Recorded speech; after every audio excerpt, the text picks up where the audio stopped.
Oftentimes the day seems long,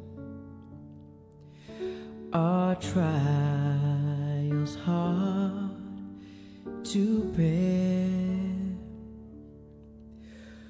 We're tempted to complain,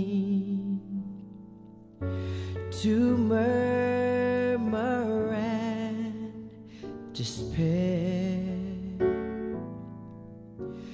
but Christ will soon appear to catch His bride away. All tears forever over in God's eternal day. It will be worth it all when we see Jesus.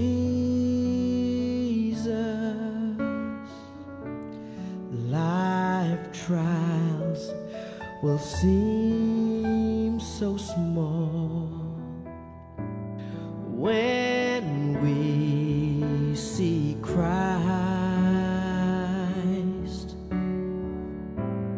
One glimpse of His dear face, and all sorrows will erase.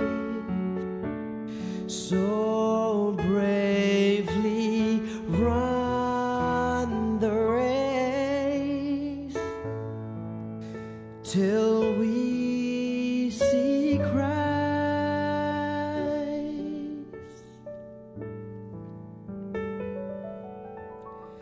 Sometimes the sky looks dark,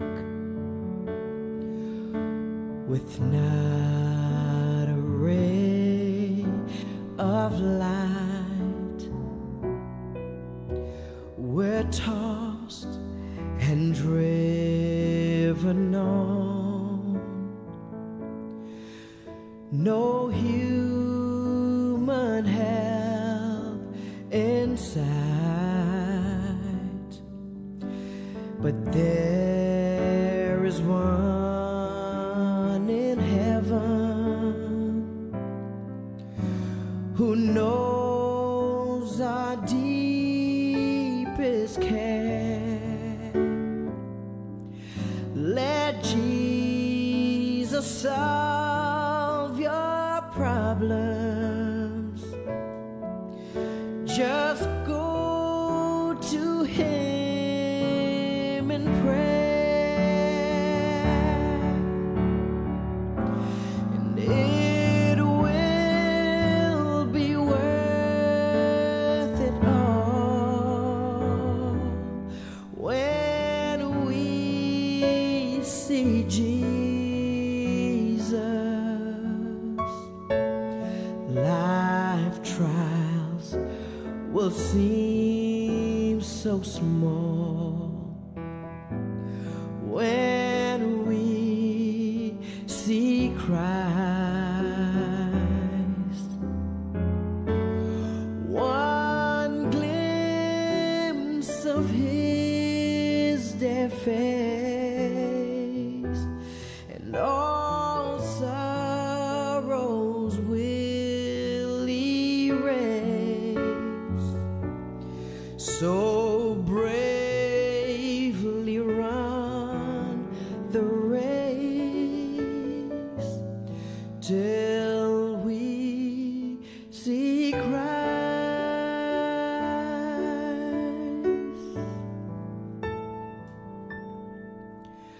Life's day will soon be over, all storms forever past. we'll cross the great divide to glory safe at last. We'll share the joys of heaven, a harp, a home, a crown. The tempter will be banished. We'll lay our burdens down, and it will be worth it all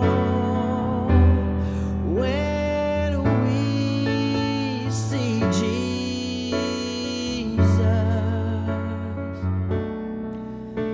Life trials will seem so small when we see Christ.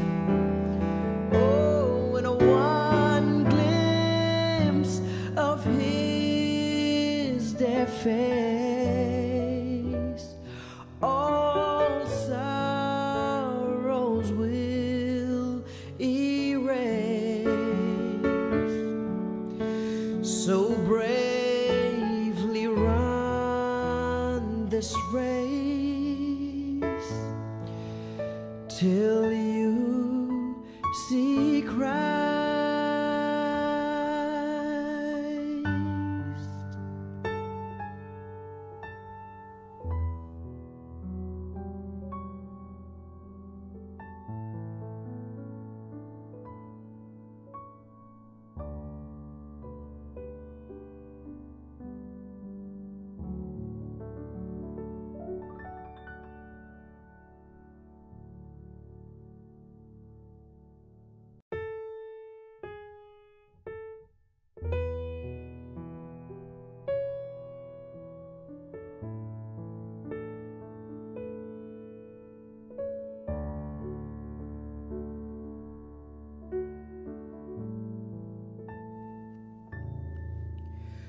Oftentimes the day seems long,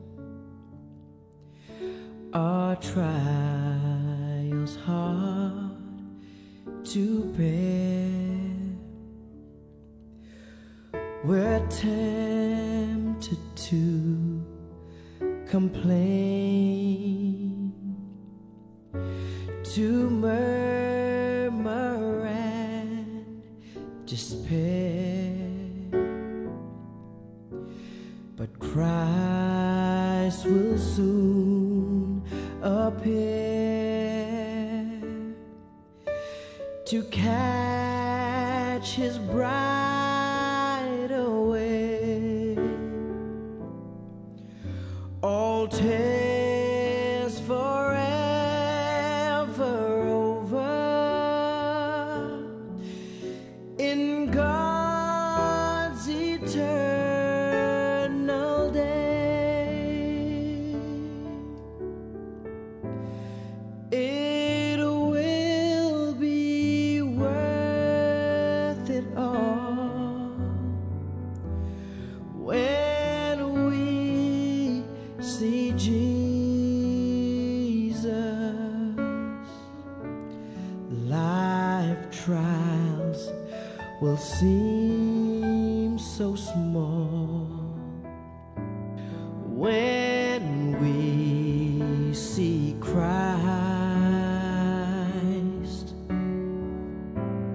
One glimpse of His dear face, and all sorrows will erase.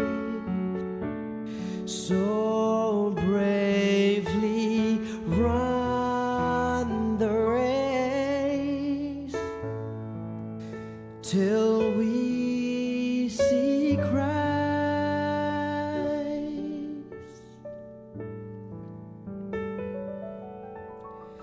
Sometimes the sky looks dark, with not a ray of light.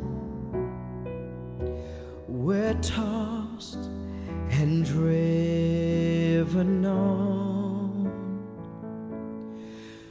no human help in sight, but there is one in heaven who knows our deepest care. Let Jesus solve your problems. Just go to Him in prayer,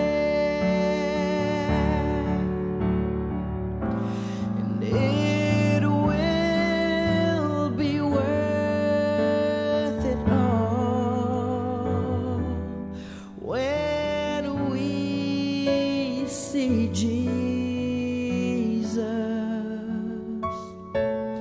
Life trials will seem so small when we see Christ.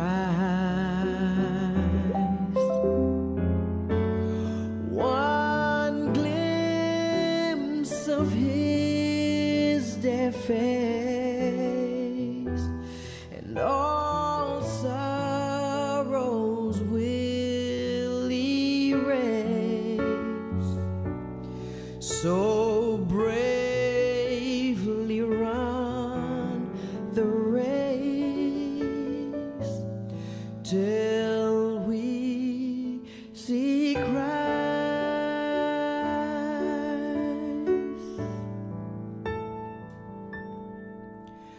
Life's day will soon be over.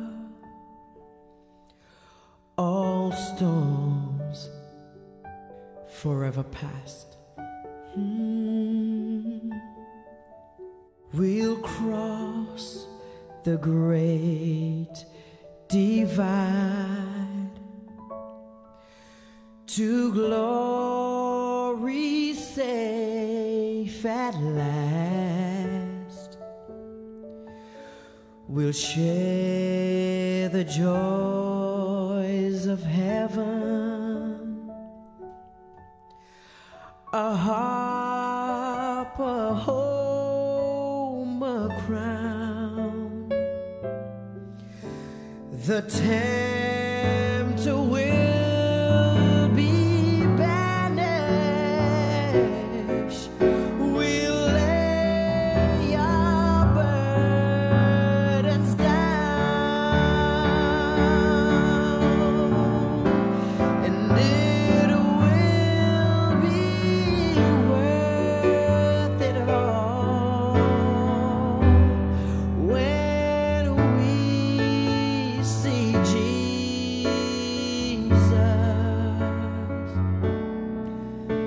Life trials will seem so small when we see Christ. Oh, and one glimpse of His dear face, all sorrows will erase.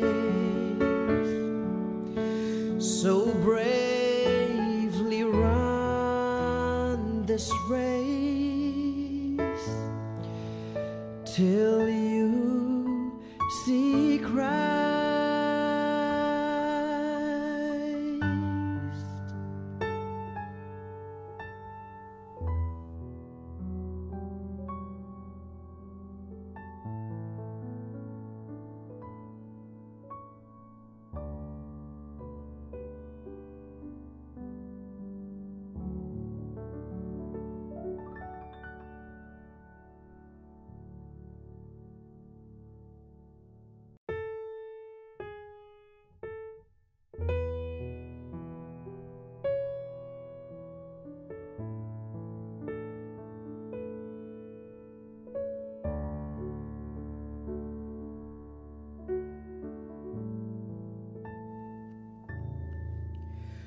Oftentimes the day seems long,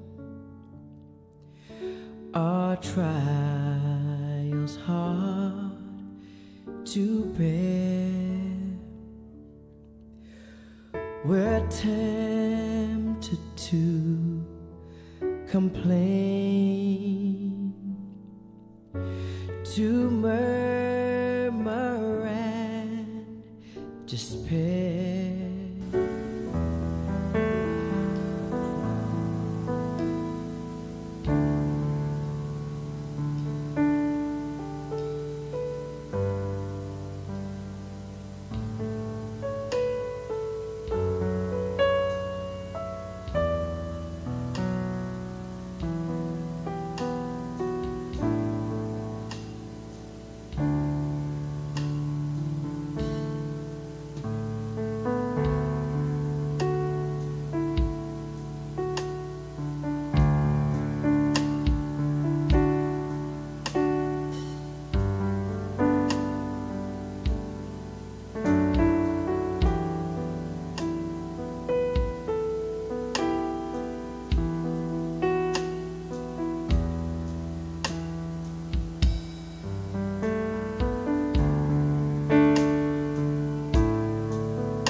Praise the Lord.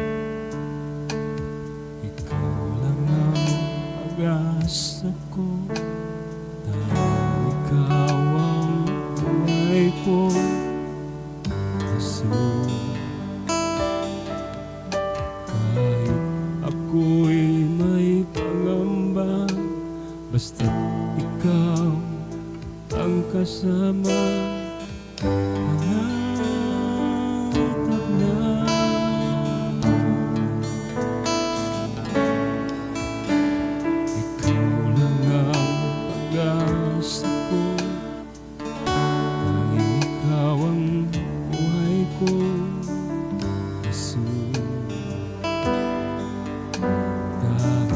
Ako'y may pangamba, basta ikaw ang kasama. Panatag na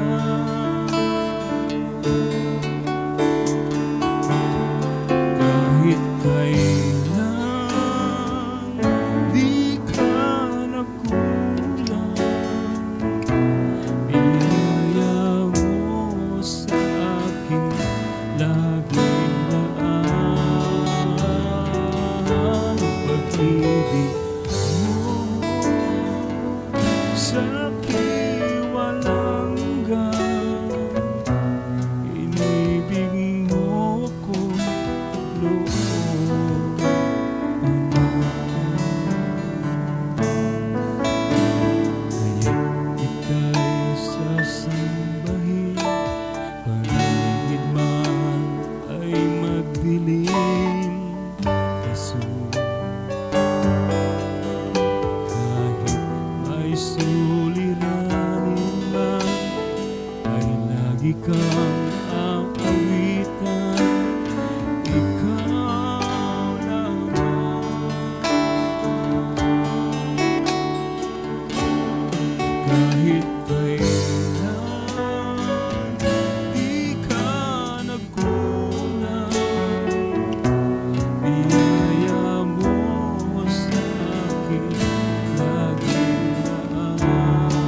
aking laging laan.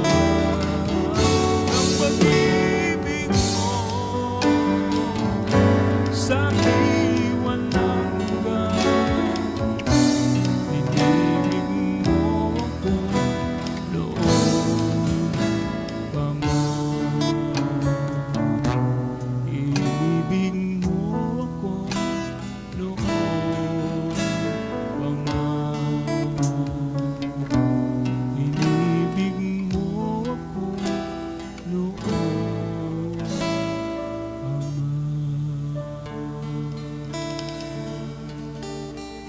Hallelujah.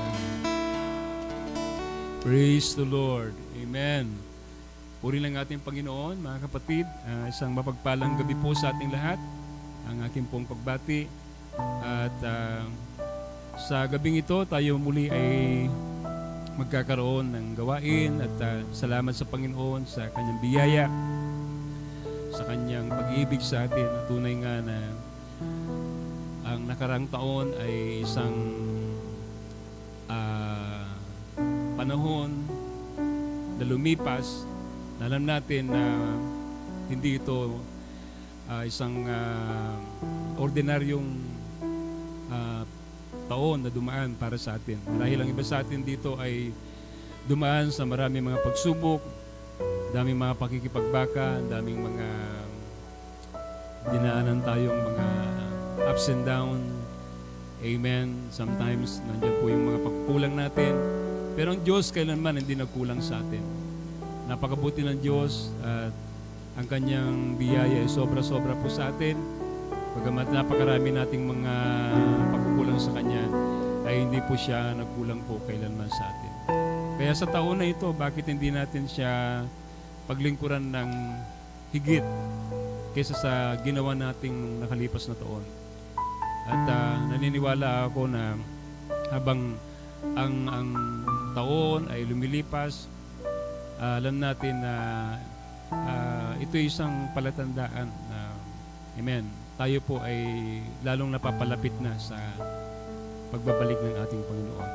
Kaya sa gabing ito, samahan niyo po kami sa ilang sandali ng pag-aawitan at amen, at pakikinig ng salita ng Panginoon sa gabi ito. So, praise the Lord. May the Lord bless you all. Amen. Tonight, as we sing another song to the Lord.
walang makakahadlang para hindi natin purihin ang Panginoon. Amen? Ano man ang sitwasyon natin na pinagdadaanan ngayon, praise God. Amen. Still we have to worship Him for He is worthy. Praise God. At hallelujah. Di natin alam kung anong gagawin ng Panginoon kapag po tayo ay sumasamba sa Kanya, nagpupuri sa Kanya, nagpapasalamat sa Kanya. Amen. Maaaring sa pag-awit natin, pagpupuri natin, praise God, ay kikilos siya sa mga pangangailangan natin. Amen. Praise the Lord. Okay, so awit lang tayo ng isang masayang awitin bago tayo pupunta sa pinakamahalagang bahagi ng ating gawain. Amen. Praise the Lord.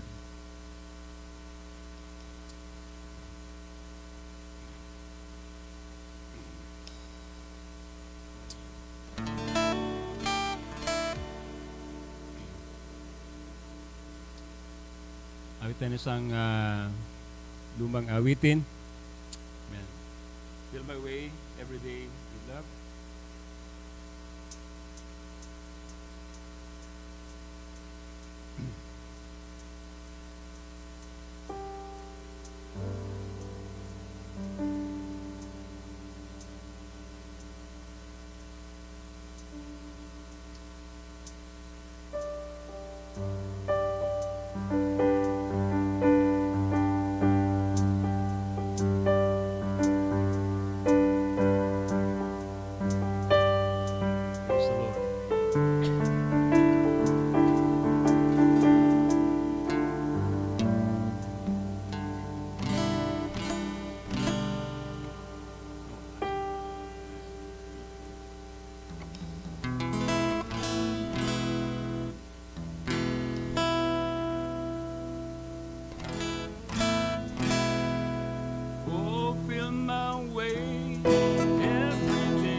Amen.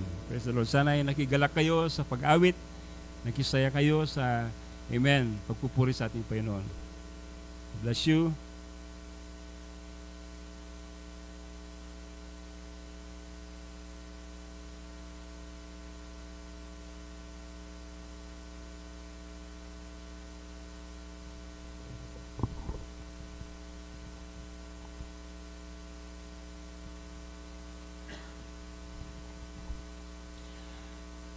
Praise the Lord. Praise the Lord.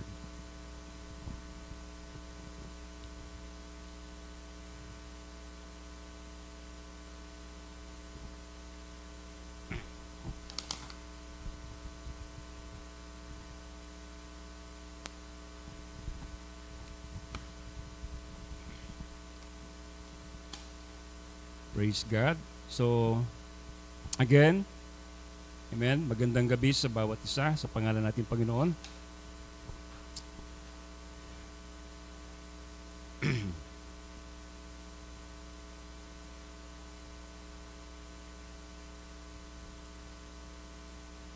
Praise the Lord. So, ito po yung unang Bible study natin sa taon na ito. At praise the Lord, there's something that the Lord put into my heart tonight para po sa pag-aaral po ng salita ng ating Panginoon. Before we read our scripture, tayo muna po ay manalangin sa Kanya. Samahan niyo po ako sa panalangin. Aming Diyos na mapagpala sa lahat, Lord, we praise you. We thank you, Lord, tonight. Indeed, Lord, you are worthy, and Lord, we thank you, God, for your mercy and your grace continually in each and every one of us, Lord. Dalangin namin, Panginoon, muli sa gabing ito that you will be, Lord, with us, especially in this part of our service tonight, ang pag-aaral ng mga salita. I pray na kayo muli siya magbukas ng aming pong mga pangunawa. And may you speak to us, Lord, tonight. Yan yung mga anak, Panginoon, na nakikinig ngayon, dahil man sila naroon. At I pray na sana ang mga salita mo, Lord, ay makarating ng malinaw sa bawat isa sa kanila, Panginoon Diyos. And may you, Lord God, bless us, Lord, once again through the preaching of your word. Amen. Ito pong aking dalangin, Panginoon, sa pangalan ng aming Panginoon si Kristo. Amen and amen. Praise the Lord. So I'm going to share to you about, my title is The Need for Soberness and Vigilance in This Hour. Ang pangangailangan ng pagiging mapagbantay at pagiging mapagpuyat sa panahong ito. Praise the Lord. Alam natin na meron po tayong katunggali, may kaaway po tayo, ang diablo, nariyan. At ang sabi nga ng Biblia, that he is like a lion roaring and seeking whom he may devour. So hindi po siya napapagod, hindi po siya, mga kapatid, humihinto. 24/7 siya po ay nandyan para po gumawa ng bagay na maaring ikasira natin. Diba? We know that this is Satan's Eden. Lahat ng bagay na nandito sa mundo ay kanyang pinagaharian. So, nandyan po yung possibility na gamitin niya ang lahat ng mga bagay. Amen? Para lang po tayo, mga kapatid, ay kanyang madayak. Pero salamat sa Panginoon. Bakit? Sapagkat alam natin, we have a promise from the Lord that the bride of Jesus Christ will overcome and we will not be deceived. Diba? Sabi nga ng Biblia, mga kapatid, if it were possible, even the elect will be deceived, but the elect will never be deceived. Amen. Praise the Lord. Hallelujah. So, I'm going to read Matthew chapter 13, verse 24. This is a parable in Matthew chapter 13. The Bible says, another parable put he forth unto them, saying, the kingdom of heaven is likened unto a man which sowed good seed in the field. So there is a man. Alam natin kung sino ito, mga kapatid, in this parable. Because a parable is a story, amen, which has a prophetic meaning. At ito po ay para po sa panahon po natin. Diba? So, alam natin, the good sower is no other than the Lord Jesus. The Bible says he sowed good seed in his field. And the field we know is in this word. Now, the kingdom of heaven is likened unto a man which sowed good seed, sabi nito, praise God, but while men slept, take note, no? Remember that word, sabi nito, but while men slept, nung nangatulog na, amen, sila, the Bible says, his enemy came and sowed tares among the wheat and went his way. So may naggasik. Sino? Sabi ng Biblia, it's an enemy. The enemy came and he also sowed his seed. Amen. Ano yung seed niya? Sabi dito, yung tares, panirang damo, among the wheat. And pagkatapos, sabi ron, and then lumipas ang ilang panahon, kasi hindi mo naman makikita, mga kapatid, yung wheat at saka yung tares kapag pubuto pa lang, di ba? So, kapwa sumibol, dalawa. Praise God, yung butil. Amen. So, we see that the devil he came unexpectedly. Amen. Kaya panahon na kung saan tulog ang lahat. And he came in when people are unaware. So they're unconscious and they're not watching what is happening in their midst. So doon po nakapasok po ang kaaway, mga kapatid. Kaya nga ang ating paksa ngayong gabi is about soberness, yung pagiging mapagbantay, pagiging mapagpuyat. Amen. Sa panahon na ito. Sapagkat alam natin ang kaaway, pwede siyang mag-creep in, pwede siyang, amen, pumasok na hindi natin namamalayan sa panahon na hindi po tayo aware. Okay? Now, so na-realize natin dito na nung kapwa na sila sumibol, yung trigo, at pagkatapos yung panirang damo, amen? Makita natin na napansin ng mga servant ngayon na may pagkakaiba doon sa mga naipunla doon sa bukirin. The Bible says, so the servant of the householder came and said unto him, Sir, didst not thou sow good seed in thy field? From whence then had it tares? Okay, saan galing itong mga panirang damo na ito? Di ba naghasik ka ng mabuting binhi, sabi ng mga alipin. Pero saan nagmula itong mga panirang damo na ito? And he said unto them, an enemy have done this. Ang kaaway siyang gumawa.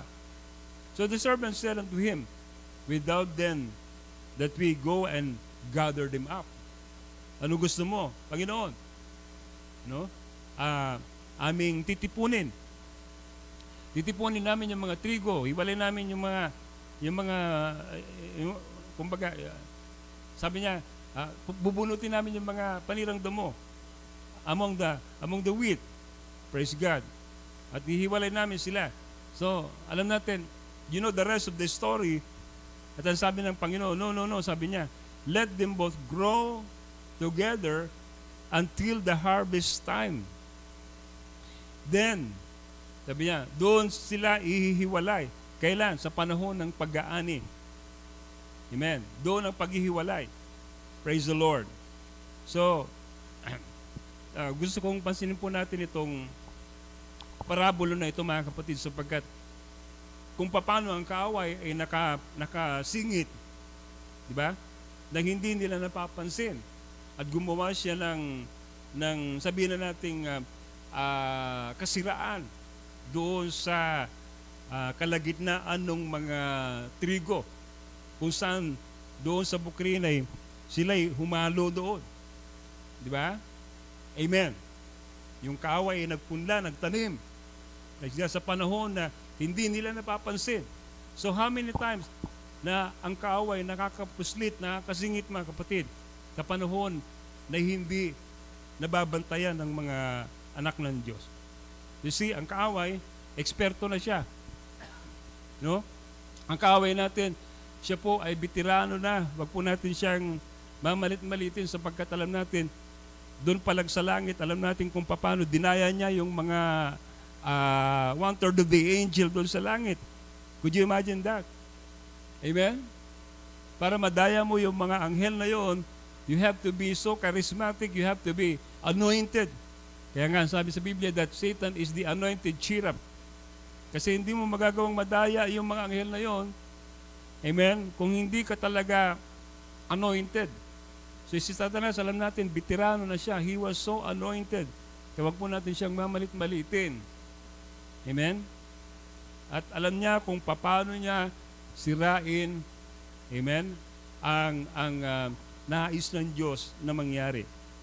See, so tayong lahat po ay nandoon sa kanyang listahan para po tayo wasakin ng kaaway, sirain ng kaaway. See, sa panahon na ito. Kaya nga sabi sa 1 Peter chapter 5 verse 8, sabi rito, be sober, be vigilant. Why? Because your adversary, the devil. Narito muli ang kaaway, binabanggit dito. Okay? And there is a call for soberness. There is a call for being vigilant. Oh?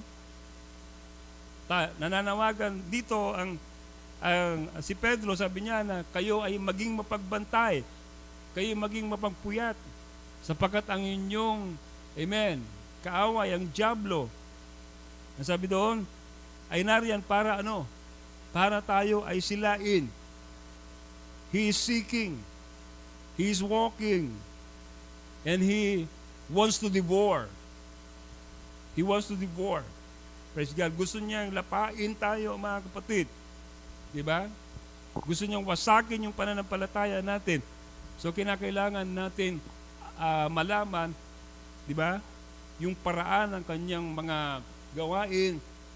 At kinakailangan lagi tayong, sabi nga rito, lagi tayong nag-iingat, nagbabantay, nagpupuyat, para hindi po tayo maging, praise God, isa sa mga maaari niyang maging biktima.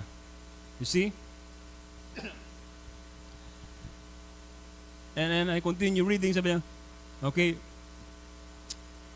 seeking whom he may devour, whom resist, steadfast in the faith, knowing that the same affliction are accomplished in your brethren that are in the world. But God of all grace, who had called us unto His eternal glory by Christ Jesus.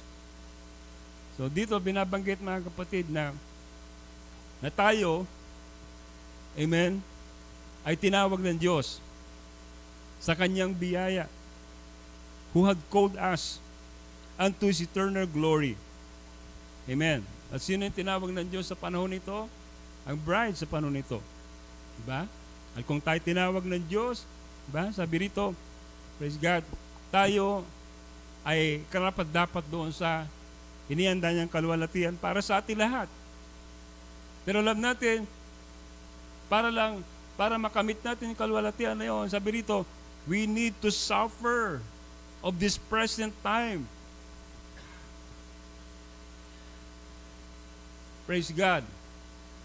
And yet, we know that the suffering of this present time, sabi rito, is not worthy to be compared. Yes, there is suffering. If you want to rule with Him, amen. If you want to reign with Him, you need to suffer with Him.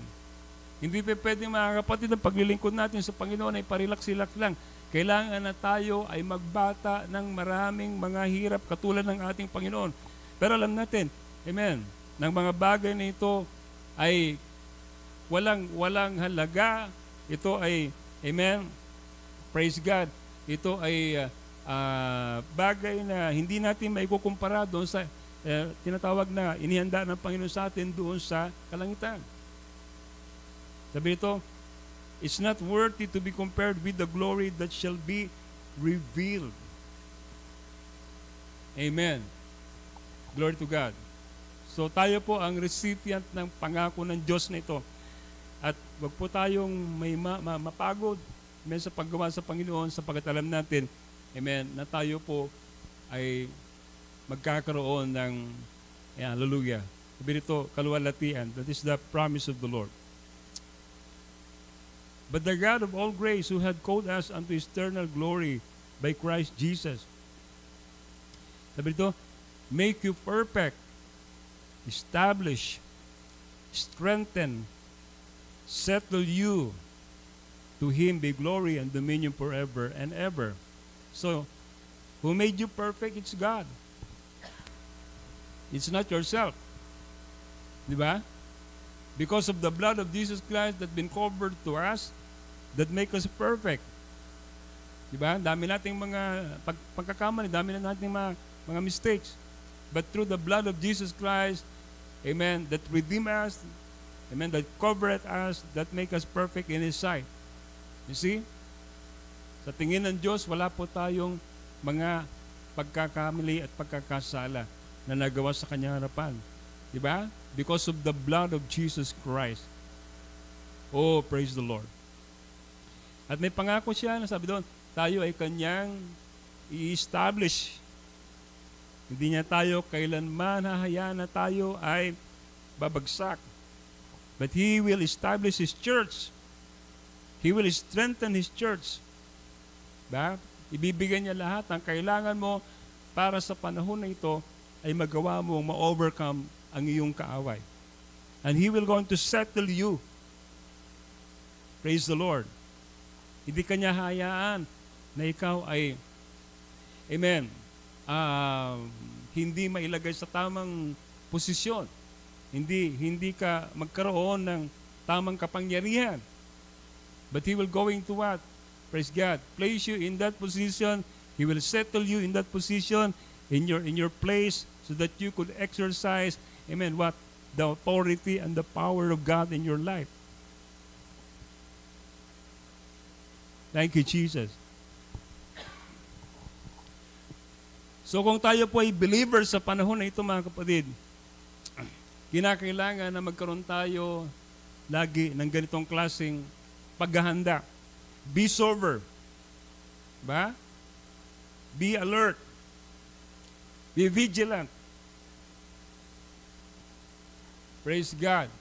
Always resist the devil in your life. Hayaan natin, mga kapatid, ang dyablo ay, amen, lumayo. Because the Bible says, resist the devil and he will what? Will flee from you. Praise God. First of all, what does soberness mean? Ano ibig sabihin itong soberness? Sa Tagalog, matiyag, mapagbantay. Ang ibig sabihin ng soberness, it means to focus, to be balanced, to be zero. Amen? Yan ang ibig sabihin. Kinakailangan mo ng tamang, amen, pagbalanse. Kinakailangan nakapokus tayo. At kinakailangan nakasentro, nakazero, nakatapat. Kumbaga, mga kapatid, amen, nakalagay sa pinakasentro yung ating pong paglilingkod, pananampalataya sa Panginoon. You see? Praise God. And not to be intoxicated. Intoxicated. Ibig sabihin, alam nyo kasi itong soberness, Nung tinignan ko ito mga kapatid, ang ibig sabihin din ito, hindi naka-drugs. Bakit hindi naka-drugs? O hindi nakainom. Di ba? Kasi pag kayo mga kapatid ay nakainom, naka-drugs, wala kayo sa sarili niyong balansing isip. Hindi kayo nakapokus. There's a spirit. Alam natin, kapag po mga kapatid, ang isang tao intoxicated, lango sa kung anuman, lango sa kayamanan sa sanlibutan, di ba? Lango sa mga makamundong mga ambisyon. You see? Mga pangarap, mga kapatid, na alam natin mga kapatid na hindi nakalinya sa kalooban ng Panginoon. So, kapag po wala po tayo sa balanse sa ating paglilingkod sa Panginoon, then what happened? Di ba? Tayo po ibabagsak. Tayo po ay patungo doon sa, di ba? Amen. Sa hukay. You're going to drift. Ha? Amen.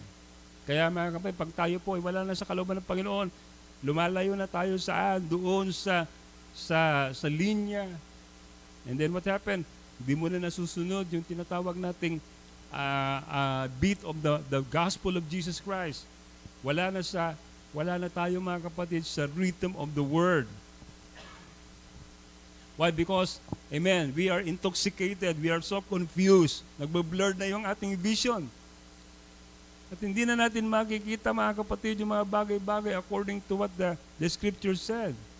Diba? According to the perception of the scripture.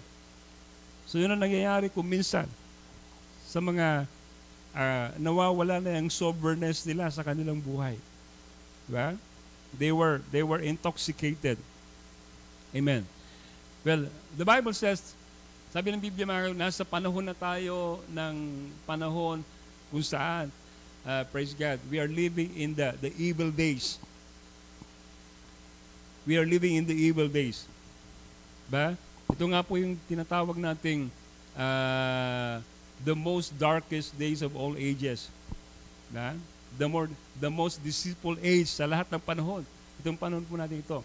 Well, the Bible says, redeeming the time, sabi doon, for the days are evil. Redeeming the time, for the days are evil. Hindi na po ito mga kapatid, something na pinagtatakan pa natin. Diba? Because we see the signs, we see all the things na nangyayari ngayon sa ating panahon. Diba? Makikita na natin kung saan this world is falling apart. You see? So, this is the word of the hour. Amen? Hallelujah. Kinakailangan makita natin kung ano yung panahon po natin ngayon. You must see and recognize your day and its message. Alam natin, nandito na tayo sa tinatawag nating, praise God, panahon kung saan everything falls apart. Everything falls apart. But we know the times and season. And we understood the program of God. We know the day that we are living in. Alam natin, hindi ito panahon para po tayo maidlip. Hindi ito panahon para po tayo ay matulog. There is an enemy. And this enemy is planning to destruct you. Diba? So kinakailangan maging conscious po tayo sa lahat ng mga devices ng kaaway. Because Jesus is teaching us in this parable kung saan ang sabi niya, ang kaaway ay nagki-creep in at nagtatanim siya ng kanyang binhi. Satan is a creepers. Ba? And he creeps on among the midst of the wheat. Ini-infiltrate niya lahat ng kinalalagyan ng mga anak ng Diyos. Alam natin ang kaaway, amen, ay nakapasok na sa mga simbahan. At ano kanya gagawin? Praise God. O hindi mandadaya. Ano kanya gagawin? O di siyempre mga kapatid, wawasakin niya yung iglesia. Sisirain niya ang pagkakapatiran sa church. You see? That's why Paul said in 2 Corinthians chapter 11, he said, "For I am jealous over you with a godly jealousy, for I have espoused you to one husband, that I may present you as a chaste virgin to Christ." Look at the terminology of Paul. Sinasabi niya rito, I have espoused you. You have a husband. You are a virgin in Christ. Pero sabi niya, but I fear, lest by any means, as the serpent beguiled Eve through his subtlety, well, sabi niya, baka kayo din. Very subtle ang kaaway. He is more subtle than all the beasts of all the field, the Bible says. So, anong ginawa niya? Dinaya niya ang babae. The Bible says, the serpent beguiled me. Ang sabi ng babae.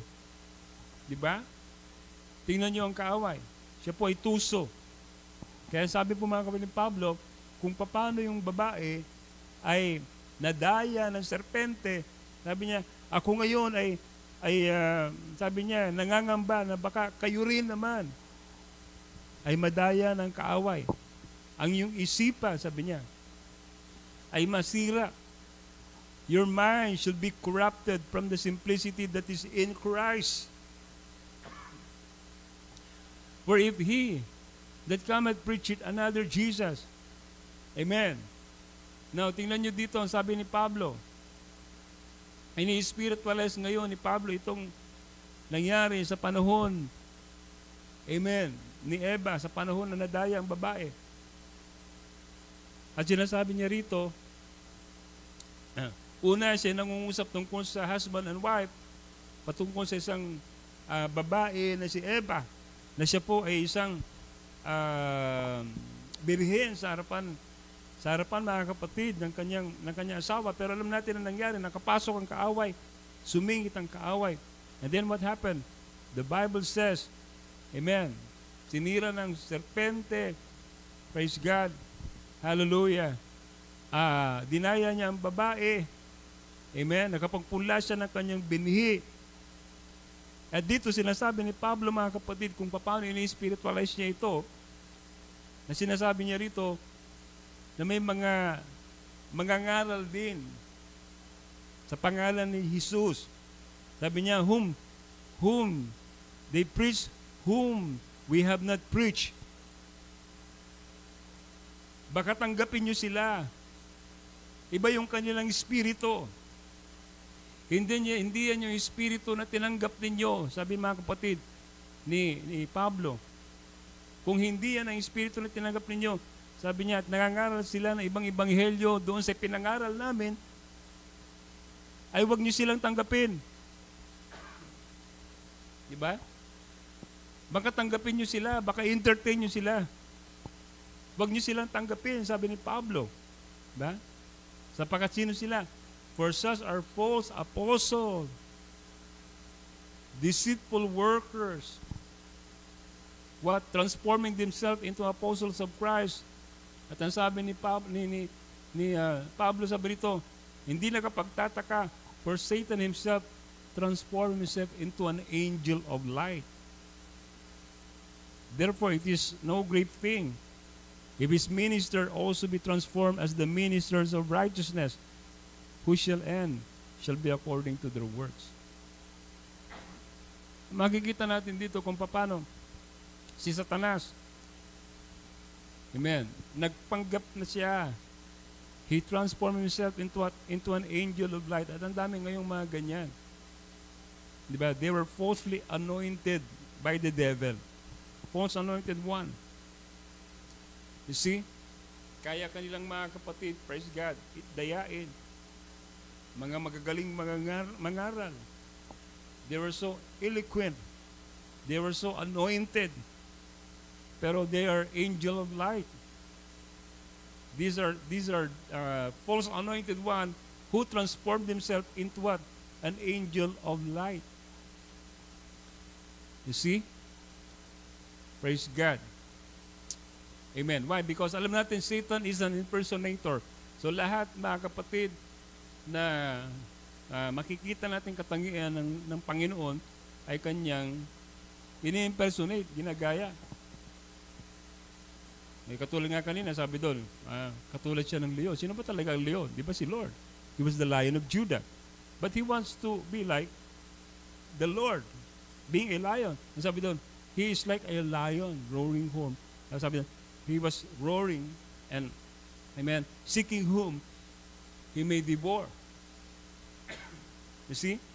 Amen. He is like a lion. He is not a lion. He is like a lion. Praise God. The Bible says that the Lord is the thief in the night. Pero si Satanas gusto rin niya maging katulad ni Lord. Aakto rin siyang katulad ng magnanakaw. Pero anong ginawa niya? Amen. Siya yung magnanakaw, mga kapatid, na pumapatay. Siya yung magnanakaw, mga kapatid, na, you see, praise God, nang wawasak. Siya yung magnanakaw, mga kapatid, praise God, na, amen, hallelujah, naninira. You see? Praise the Lord. Hallelujah. Pero si Lord, siya yung magnanakaw sa atin para dalhin tayo saan? Amen. Angatin tayo dito sa lupa. Diba? Katulad ni Romeo. Amen. Kanya pong tinanan, mga kapatid, itong si, praise the Lord, itong si Juliet. Amen. Sa panahon na hindi alam ng marami, tinanan niya itong si Juliet. Why? Because the Lord is like a thief in the night. Diba? And He will what? He will going to what? Destroy all those who destroy the earth. Sa panahon kung saan ibubuhos niya ang kanyang galit dito sa lupa. Amen. During the time of tribulation period. Amen. Praise God. Hallelujah. Oh God. Hallelujah. So si Satanas, siya po ay manggagaya lang. No, ginagaya niya lang kung anong ginagawa ng ating Panginoon.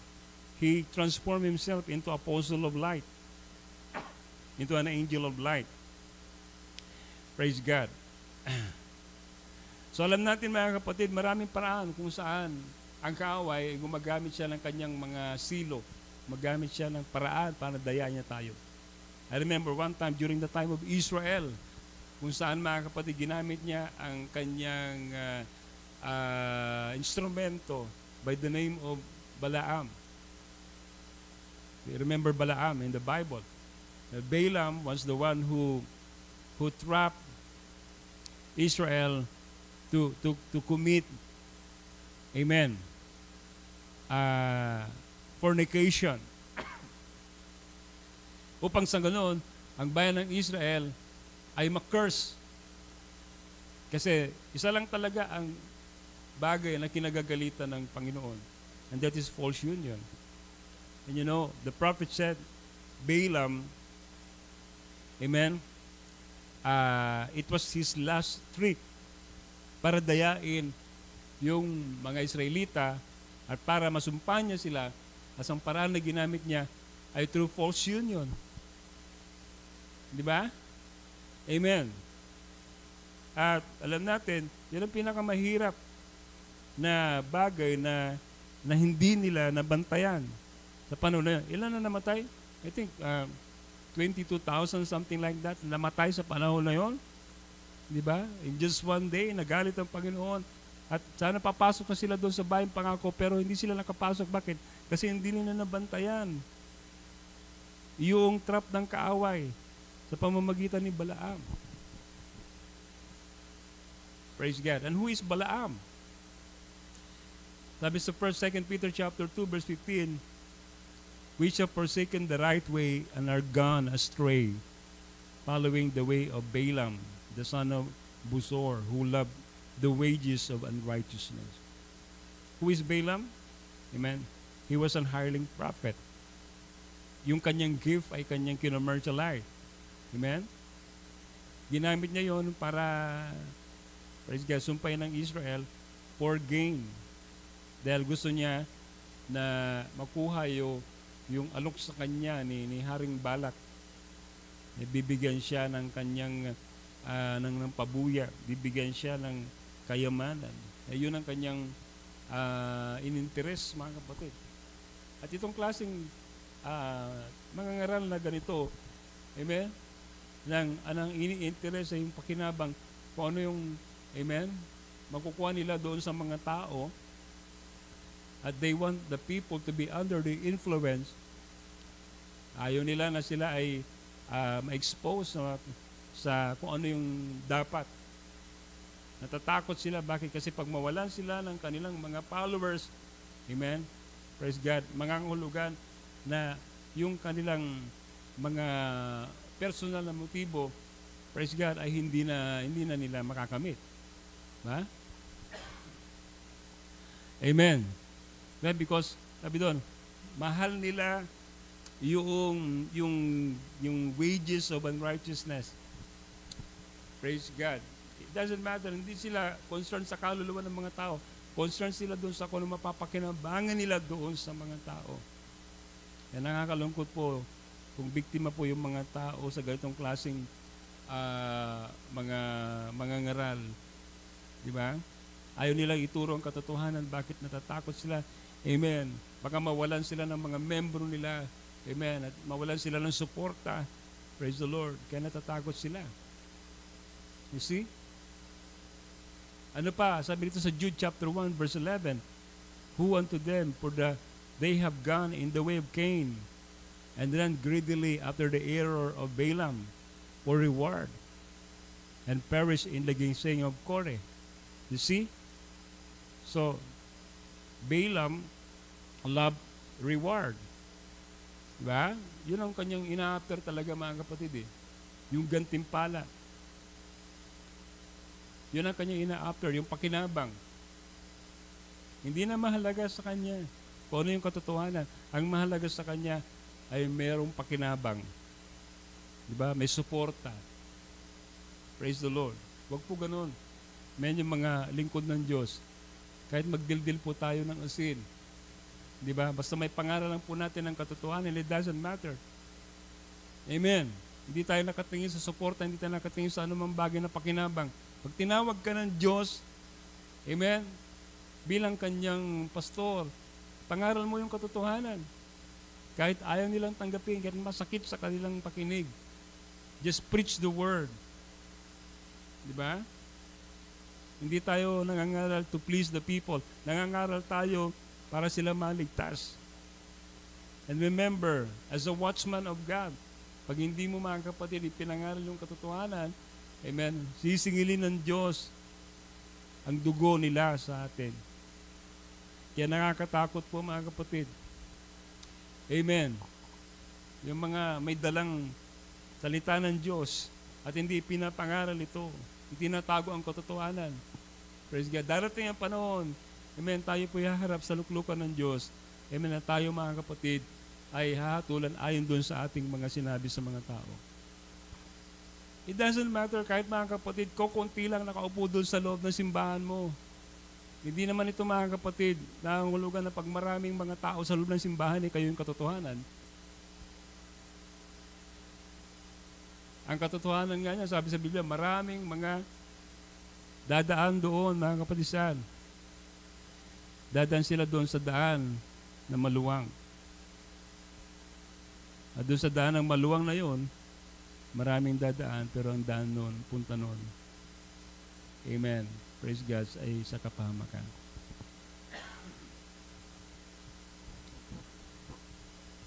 Praise the Lord. Praise the Lord.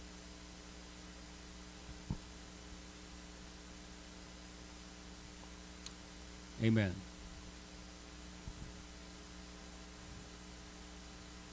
Okay, so, ang sabi sa Revelation chapter 2, verse 14,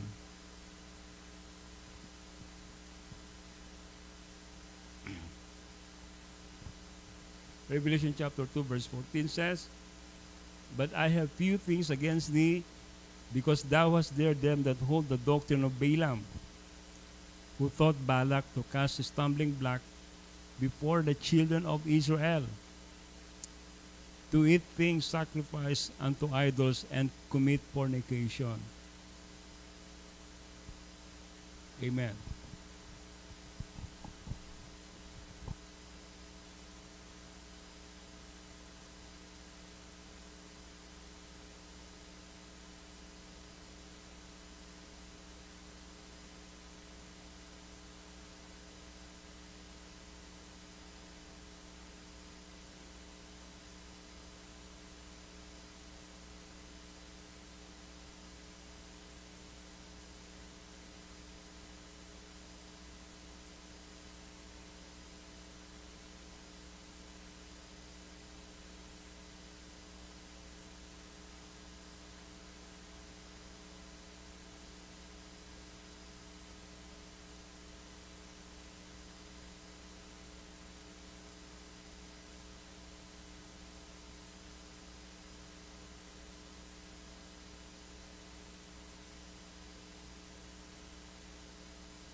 Oftentimes the day seems long,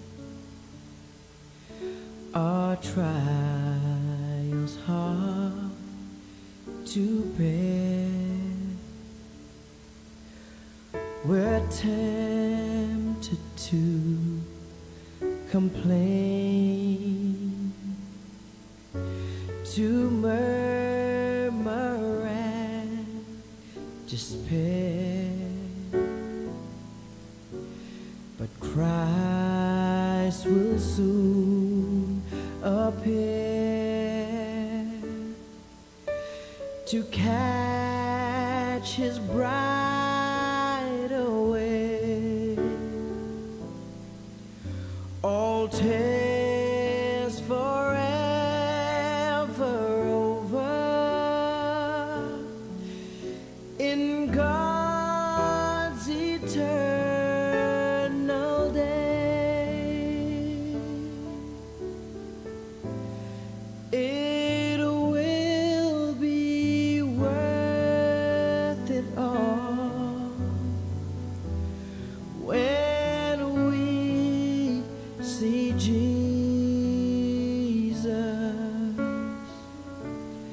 Life trials will seem so small when we see Christ.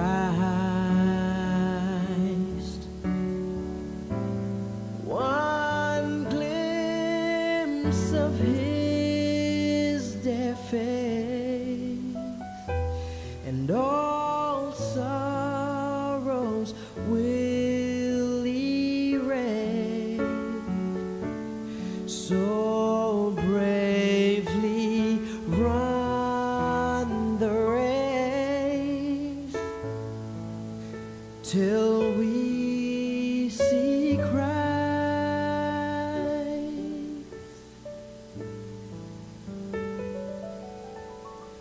Sometimes the sky looks dark with not a ray of light. We're tossed and driven on, no human help in sight, but there is one